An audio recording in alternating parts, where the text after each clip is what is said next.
Shadow मंत्रालय क्या है? शैडो मंत्रालय कैसे कार्य करता है? क्या है? नमस्कार, स्वागत है आपका हमारे चैनल आरएच न्यूज पर।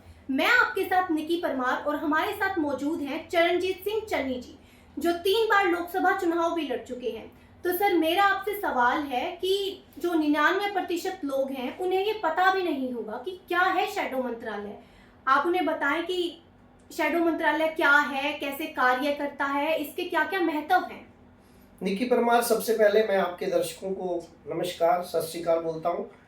आपने जो ये मुद्दा उठाया है ना शैडो मंत्रालय का, पहले हमें समझना होगा कि हम जो ये शैडो वर्ड यूज कर रहे हैं ये क्या है।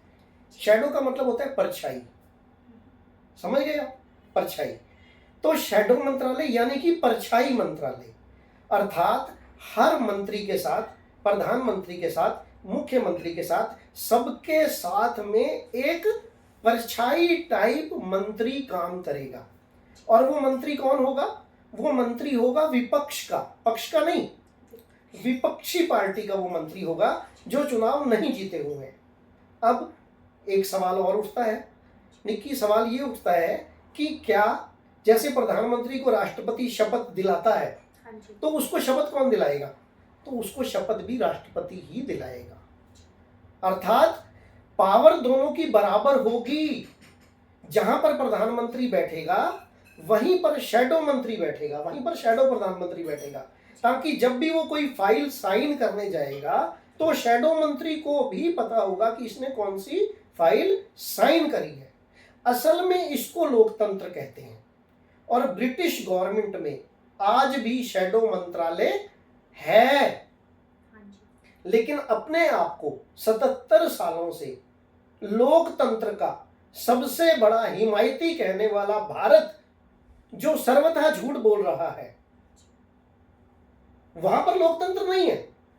क्योंकि लोकतंत्र तो तब होता जब सब जगह शैडो मंत्रालय होते, सभी अधिकारियों में शैडो अधिकारी होते, सभी सचिवों में शैडो सचिव होते, सभी राज्यपालों में शैडो राज्यपाल होते, सभी जितने भी अधिकारी हैं, मंत्री हैं, छोटे से लेकर ऊपर तक, काउंसलर भी शैडो काउंसलर होते, सरपंच भी शैडो सरपंच होते, तब जाके वो देश के नागरिकों के लिए काम कर पाते।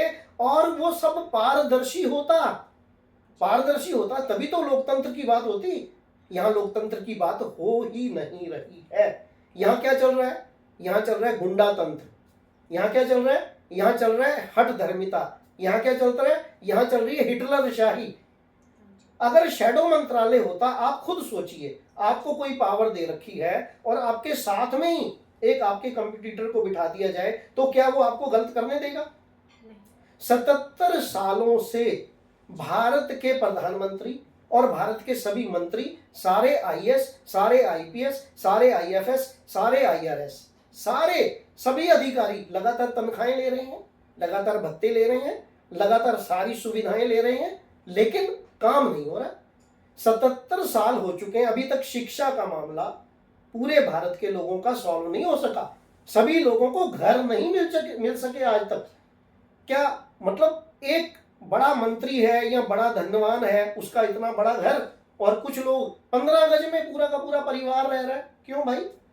उनको भी कम से कम 120 गज का घर मिलना चाहिए, उनको भी मुफ्त में शिक्षा मिलनी चाहिए, उनको भी एक अपराधी, देखिए एक अपराधी होता है, जेल में बंद होता है जो अपराधी, उसको रोटी, कपड़ा, मकान, सम्मान, स्वास्थ्य, सुरक्षा, शिक्षा, न्याय सब कुछ निःशुल्क मिलता है। और जब वो बीमार भी हो जाता है अगर, तो जब भी वो जेल से बाहर अस्पताल ले जाया जाता है तो सरकारी गाड़ी में ले जाया जाता है, और वो सबसे पहले वहां पर लाइन लगाए बगैर उसका इलाज भी हो जाता है। तो क्या भारत की सरकारें भारत के नागरिक को एक अपराधी जितना भी अधिकार नहीं देना चाहती? समझ रहे हैं आप? आपके पास, मेरे पास एक अपराधी जितना भी मानवाधिकार नहीं है, लेकिन अपराधी के पास वो मानवाधिकार है। तो सरकार क्या चाहती है? सरकार ये चाहती है कि मैं जो करूं वो छुप के करूं, किसी को मेरी बात का पता ना चले, और मैं अपना जो चाहूं वो करता चला जाऊं। और शैडो मंत्रालय इस चीज को रोकता है। इसलिए अगर भारत में जिस दिन भी शैडो मंत्रालय आ जाएगा ब्रिटिश गवर्नमेंट की तरह, तो भारत की तरक्की होनी उस दिन आरंभ होगी। अभी तक भारत की तरक्की होना संभव ही नहीं है। क्यों? क्योंकि सब बेईमान है, 100 के 100 बेईमान है। और जो ईमानदार होता है, ईमानदारी की कोशिश करता है, उसको बेईमान मार के भगा देते हैं और वो अकेला रह जाता है। तो इसलिए शैडो मंत्रालय, अब आप समझ चुके हैं शैडो मंत्रालय क्या होता है, और आपके दर्शक भी समझ चुके होंगे कि शैडो मंत्रालय क्या होता है। तो सर, ये जो शैडो मंत्रालय है, ये सरकार के संचालन में कैसे महत्वपूर्ण है? देखिए, मैंने अभी आपको बताया, फिर दोबारा बता देता हूं कि कोई भी आदेश पारित होने पर होता क्या है, सचिव उस पर सिग्नेचर करता है। तो सचिव चुप करके सिग्नेचर कर देता है, किसी को पता ही नहीं चलता। पार्लियामेंट में कोई भी बिल पास हो जाता है, किसी को पता ही नहीं होता। तो पार्लियामेंट में कोई बिल पास होगा, सचिव किसी पर सिग्नेचर करेगा, तो उसके साथ में विपक्षी सांसद भी, विपक्षी व्यक्ति भी, आईएएस लेवल का व्यक्ति उसको देखेगा, चेक करेगा, उसकी गलती को रोकेगा, तो फिर सही निर्णय आएगा। एक आदमी जो मर्जी करता रहे, मेरा बेटा है तो वो सही है, तेरा बेटा है तो वो गलत है ना। तो ये सभी कुछ तब ठीक होगा जब शैडो मंत्रालय होगा, शैडो मंत्री होंगे, और उसके द्वारा जनता की सही सेवा हो पाएगी। क्योंकि जब दोनों मिलकर बात करेंगे ना, एक पक्ष का होगा, एक विपक्ष का होगा, है ना, दोनों होंगे। जी, एक मुद्दा आज में लोकसभा के स्पीकर को लेके चल रहा है, तो उसके बारे में आपकी क्या राय है? देखिए, ऐसा ही मामला है वो। देखिए, पिछली बारी जो सरकार थी, नरेंद्र मोदी की जो सरकार थी, 145 सांसदों को बेकसूर को ओम बिरला, जो लोकसभा अध्यक्ष था, उसने बाहर निकाल दिया।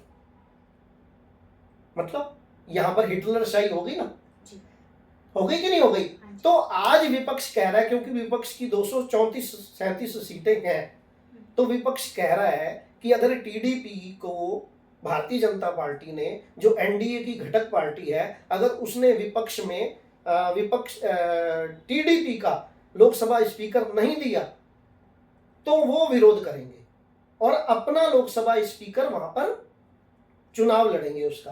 तो अगर ऐसा होगा तो भारतीय जनता पार्टी हठधर्मिता पिछली तरह नहीं कर पाएगी। ओम बिरला ने जैसे पहले किया था, अब वो नहीं हो पाएगा।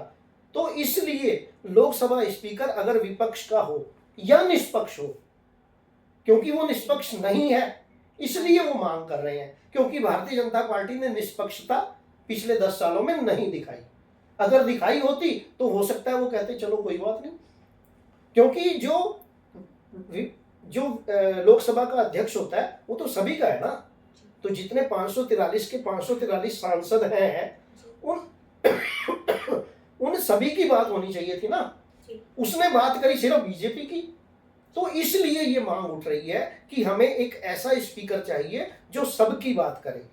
इसलिए लोकसभा में ये विपक्षी सारे के सारे एकत्र होकर ये चाहते हैं कि अगर तो भारतीय जनता पार्टी एनडीए का घटक दल का कोई स्पीकर लेके आती है तो कोई बात नहीं, नहीं तो वो कहते हैं फिर अगर ऐसा नहीं हुआ, भारतीय जनता पार्टी ने फिर बदमाशी से अपना स्पीकर ले आए, तो वो उसके लिए चुनाव लड़ेंगे, वोटिंग कराएंगे, और वोटिंग में जो होगा फिर वो जिसके वोट ज्यादा होंगे उसका स्पीकर बन जाएगा। इसलिए जो स्पीकर है, स्पीकर पद बहुत ऊंचा पद होता है, वो निष्पक्ष होना चाहिए, वो सभी की भलाई में काम करने वाला होना चाहिए। इसलिए ये विपक्ष ने मुद्दा उठाया है और ये सही मुद्दा है। तीसरी पारी में एक बार फिर मोदी सरकार आ गई, तो आपको क्या लगता है, क्या कुछ बदलाव होंगे? देखिए, बाबा साहब अंबेडकर जिन्होंने संविधान लिखा, 70 साल पुराना मैंने उनका इंटरव्यू देखा था। वो ये कहते हैं बाबा साहब अंबेडकर कि व्यक्ति जब तक सही नहीं होगा तो वो सही फैसले भी नहीं लेगा। वो कहते हैं संविधान तो हमने बना दिया, लेकिन उसको लागू करने वाला जब व्यक्ति ही सही नहीं है तो वो सही कैसे उसको लागू करेगा। तो प्रधानमंत्री नरेंद्र मोदी पिछले 10 सालों से प्रधानमंत्री हैं, लेकिन प्रधानमंत्री नरेंद्र मोदी ने कभी भी अपने किए हुए फैसलों पर वोट नहीं मांगा। अगर उन्होंने 14 लाख देने की बात की थी, 15 लाख देने की बात की थी, तो क्या किसी को 15 लाख मिले? उन्होंने राइफल का जो जहाज लिया था, जो उस समय कोई 500 करोड़ का था, उसको उन्होंने कोई 1600 करोड़ का लिया। क्या उसकी कभी जांच हुई? नहीं हुई। नोटबंदी उन्होंने लागू की थी। नोटबंदी से क्या फायदे हुए, क्या नुकसान हुए, इसका कभी विवेचना हुई, कभी पता चला इसके बारे में किसी को, या इस पर कभी उन्होंने वोट मांगे? उन्होंने 370 लागू की कश्मीर में, क्या 370 पर कभी उन्होंने वोट मांगा? उन्होंने ऐसा कभी भी कुछ नहीं किया जिस पर काम करके उस पर वोट मांगा हो। राम मंदिर उन्होंने बनवाया, लेकिन उन्होंने नहीं बनवाया राम मंदिर। राम मंदिर बना कोर्ट के आदेश से, कोर्ट ने आदेश दिया तब राम मंदिर बना, और यहां पर ये पहुंच गए उसका क्रेडिट लेने। लेकिन क्रेडिट लेने के बावजूद भी क्या इन्होंने राम मंदिर पर वोट मांगे? नहीं, ये तो मुजरा करते रहे। इन्होंने मुजरे की बात कर दी। मुजरा करना क्या होता है?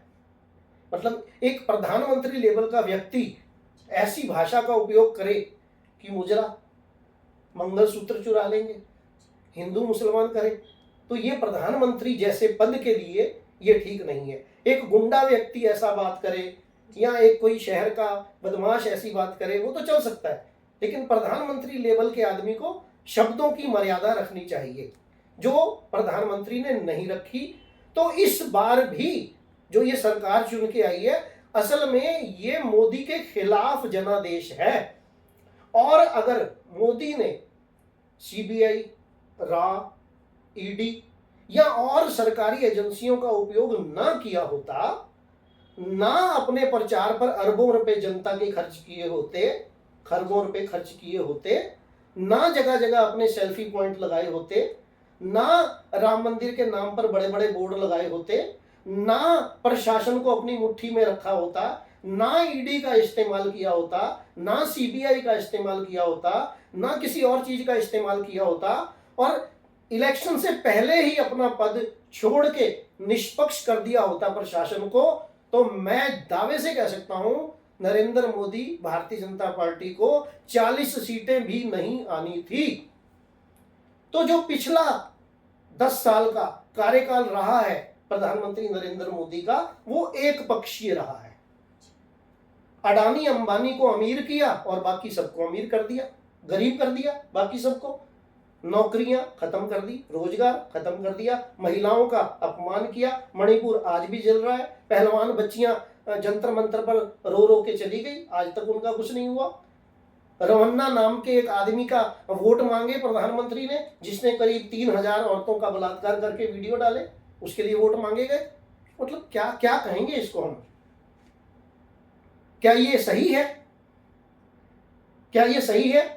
अगर प्रधानमंत्री इसको सही कहते हैं तो मुझे लगता है प्रधानमंत्री का दिमागी संतुलन खराब है और उनको किसी दिमाग के डॉक्टर के पास भेजा जाना चाहिए। उनको प्रधानमंत्री पद पर नहीं बैठाना चाहिए, उनको किसी दिमागी डॉक्टर के पास भेज के उनका पहले इलाज कराना चाहिए, और जब इलाज में वो सही साबित हो जाए। और खुद कहते थे प्रधानमंत्री कि 70 के बाद तो सबको रिटायर होना है, अब 73 के हो गए फिर प्रधानमंत्री बन रहे हैं। तो सर, शैडो मंत्रालय पर आपकी क्या राय है कि अगर शैडो मंत्रालय भारत में आता है तो भारत कितना विकसित होता है?